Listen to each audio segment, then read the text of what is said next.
Oh, you guys, I am not doing good this morning. My back hurts so bad. I'm like, maybe reading scary stories will distract me. But hey y'all, I'm back and I have more of your paranormal stories that I'm really nervous to read. I started reading this first story and it seems absolutely insane. I sent it to myself a couple days ago and I have been dying to read this. This says, removing an entity from my boss's home. I hope you get a chance to read this even if it doesn't make an episode. I love your content and I've been watching you for several years now. About a week before Thanksgiving 2020, my old man calls me on my way home from a friend's house. He tells me that I might need to make the drive to our boss's house. The tone of his voice had me very confused. He sounded almost worried.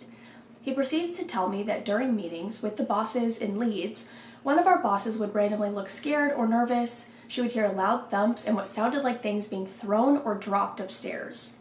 Other people in the meeting could hear it as well. Mind you, he does not believe in the paranormal. A few days later, she had a Friendsgiving event at her house. Being Wiccan, I decided to make her a couple of protection jars. I also decided to take some sage to try to remove any negative energies that may have been in the home and to protect against further happenings. What we walked into was, how do I put this? A chaos blow on a psychic level. Yeah, that's really the only way I can describe it. It was my spouse, our boss, her husband, 2 other employees, and myself. I gave her the 2 protection jars and gave her my opinion for their placement. The night progressed. We all hung out on the back patio, just talking and hanging out, waiting on the turkey to finish up in the air fryer. A couple hours into the evening, we hear a crack, like a bolt of lightning had struck just feet from us. I want to point out there wasn't a cloud in the sky, and we saw no lightning visually. When the shock wore off and the conversation resumed, more than 20 seconds had passed when, without warning, a massive tree crashes through the fence to the ground away from the house. Everyone just sits there not sure what to make of what just happened. The guys get up and walk over and look around the tree for any clues as to why the tree had just fallen. There weren't any termites, the tree was completely alive. They came back onto the porch and we all talk about the fact that most, if not all of us, would probably be dead if the tree had fallen in the opposite direction. About 5 minutes later, it occurs to me to take a photo. I take one photo and decide I'll check it out later. We all go inside and have a great meal and dessert. It starts getting closer to the end of the evening. I asked if she would like for me to sage before I leave. We begin to walk through the first floor of the house and we do a quick walkthrough downstairs, main room, dining room, kitchen, guest bathroom, and 2 guest rooms without incident, then overwhelmed with a sense of dread.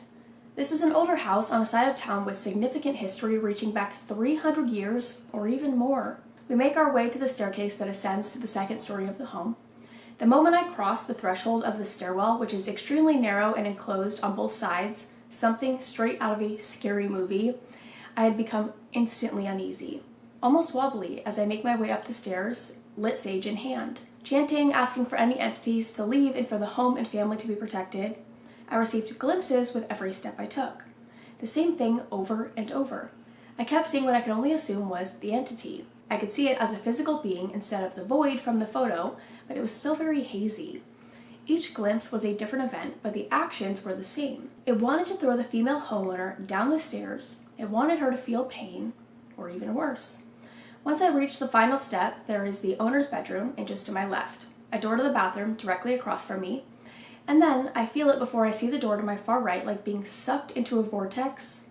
I shoot past the owner and throw open the door. I feel angry, enraged energy blaring from the far right of this office, which has been gutted for remodeling. I make a beeline for this corner. For a few moments, I feel frozen in place. I faintly hear the awestruck owner explain this had once been her office and this particular corner of the room has always unnerved her. As she continued to speak, it seemed to fade into a murmur as my brain tried to wrap itself around what I was seeing. It turns out both bedrooms could be accessed with the drywall no longer attached in this room, and the only thing connecting them, a small hiding spot directly above the staircase. It was then that I saw the being clearly for the first time. First, just its hands on the edge of the hiding space between the 2 rooms.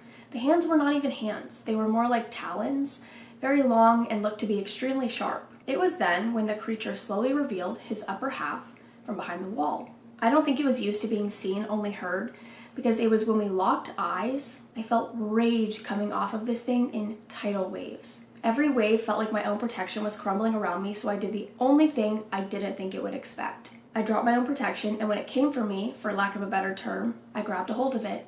I quickly finished upstairs and descended to the first floor where the guys sat at the dinner table, cleaning up. The second I crossed the threshold into the living room, Chino, my old man, makes eye contact. He can clearly see I'm not okay. He asked how everything went. I can barely muster up the energy to say one sentence. I need to leave right now. He sees the desperation in my eyes and doesn't miss a beat. In less than 5 minutes, we're on the road. I don't remember much of the ride home or the 4 days to follow. You see, what I had essentially done was attach this entity to myself with the intention of releasing it as far from the house as possible, and I decided it wanted to take up residence somewhere it knew it could be seen. Nearly 5 days had passed from the time the tree fell. It was this point the battle for my sanity and my life took a turn in my favor. The fog began to lift, and I knew I was going to survive the demonic interaction that I had recklessly acted on without regard for the fallout I might need to face. For the 4 days that followed Friendsgiving, I couldn't muster the energy to even sit up in bed. All I could do was sleep. I relinquished all my energies to allow my mind and body and spirit to fight the necessary battle for my life. My spouse was terrified. He could no longer ignore the existence of what he for himself saw me fighting. About once a month for the next few months, I inquired if there had been further happenings, to which there had not been, thankfully. By Christmas, the couple who owns the home had conceived their first child and have not had a single sign that the creature has returned to their home. 23 years of studying Wicca only partially prepared me for what I experienced those few days. Trust your gut, even when you have no idea what choice to make or what to do. I believe my intuition saved my life and the lives of the homeowners that night. That is just absolutely insane, you guys. You, grabbing on to that thing, the entity, and taking it with you is the most heroic thing I've ever heard in my entire life. You being like, I'm just gonna take it with me and I'm gonna bring it somewhere else. It's like a SpongeBob episode, but with demons. That is just insane. Did you see how long ago that was?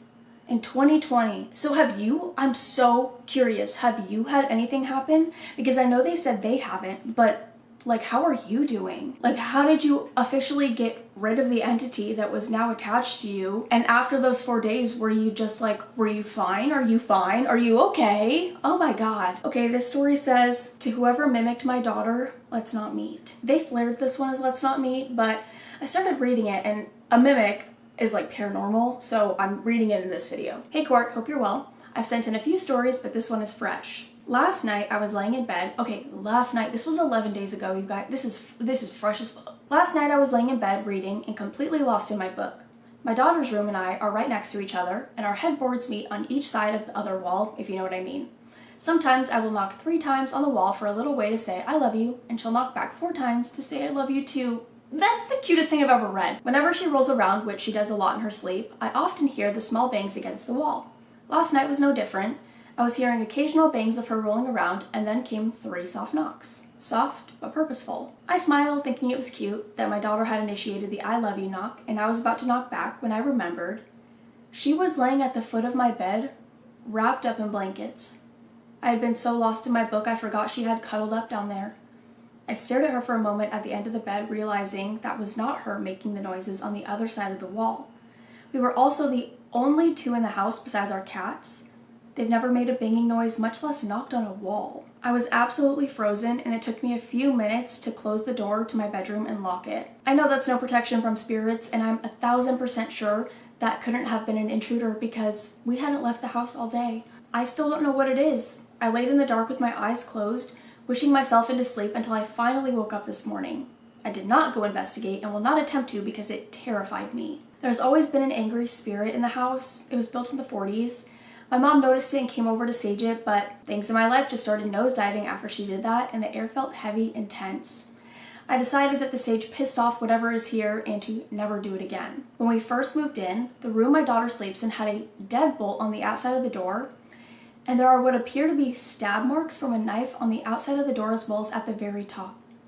On the other side of the door is crazy scratch marks, but they're up pretty high, so I don't know if it was a dog or a human, but either way, I have no idea what made the noises I heard last night, and I don't really want to find out. The stab marks, the scratches, the deadbolt, oh my God, something fucking bad happened in that house. I just feel like anyone who tries to say it was the cat, because I'm so sorry, knocking 3 times specifically when that is a nightly routine for them, a nightly ritual. How would the cat know that? I'm so sorry, that's insane. If you try to say it's the cat, nobody's even saying anything. Why am I getting mad? That is terrifying. Have you had anything else happen? Like, I know that was only 11 days ago. Has anything else happened? Okay, and this last story says, the night of May 3rd tornado. Hi Courtney, my daughter got me hooked on your channel during the pandemic. Wow, it's like 5 years ago.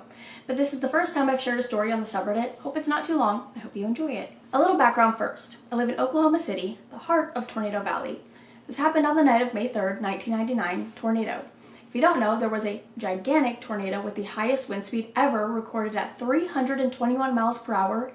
It was on the ground for an hour and 25 minutes and traveled 38 miles through at least half a dozen towns, including Ridge Creek, Newcastle, my hometown, Moore, and South Oklahoma City. I actually think I've watched a documentary on this tornado. If you guys don't know, I have a really weird fascination with weather.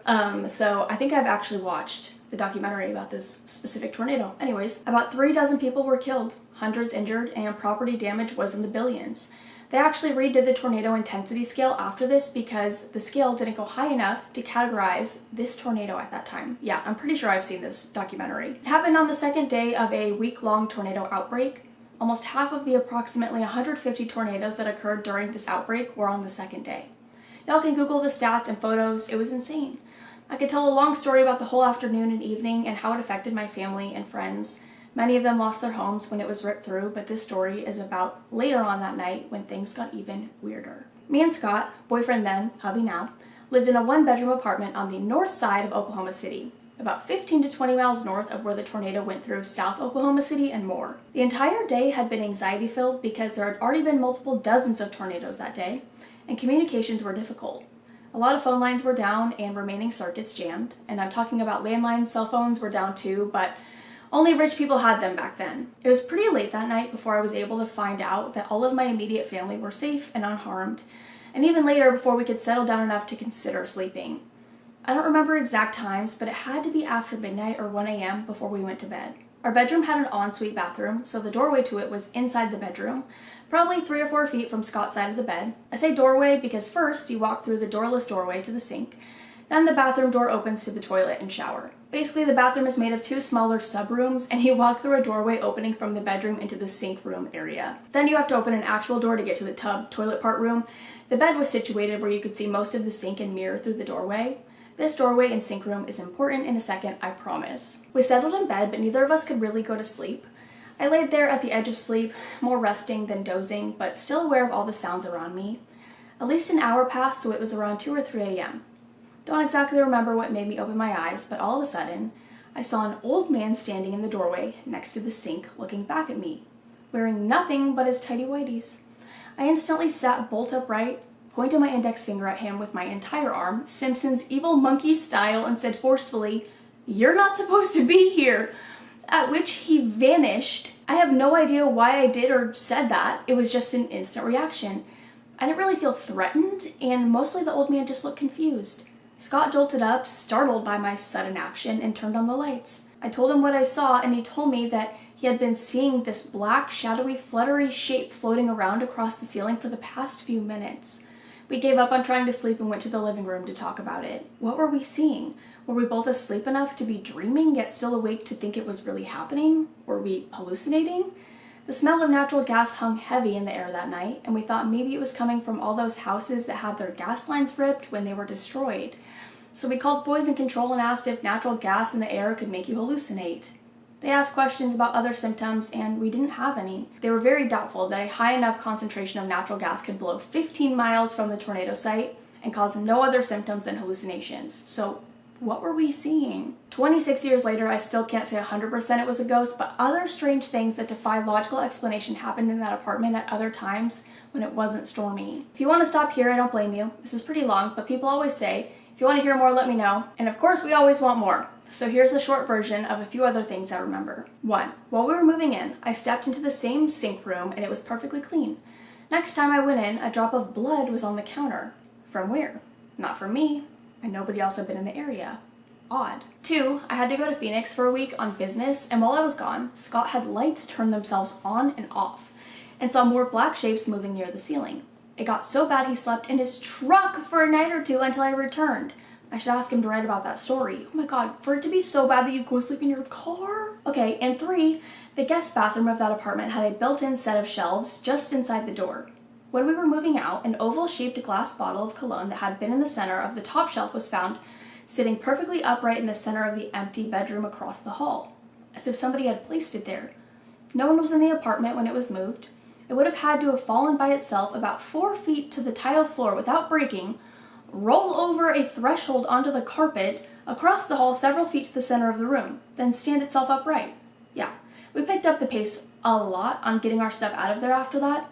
Thank God nothing followed us to the next apartment. No, because I just can't even imagine already feeling terrified from the tornado, wanting to know if everybody that you know and love is okay and safe, and then to see an old man in his tidy whities who vanishes in front of your eyes. Like, tonight is not the night for that. I don't need this right now. Scary and insane, and I'm like so honored that your daughter got you hooked onto my channel. I'm like, I love that. That part is still just like in my brain, and I just scrolled up and saw it again and I'm like, beep. Well, that's all I have for now. I hope you guys enjoyed. If you guys have any paranormal stories you want to share with me or the community, I'll have my subreddit linked down below. This actually did distract me from my back pain. I can't even lie. I haven't noticed, but now that I'm talking about it, I'm like, oh. I got a new mattress and I thought it was helping. It did actually. It helped a lot, but I think we just need a bigger bed because the way I sleep, I can't sleep with another person in my bed when I got a queen size bed because I like to sleep in like a U shape.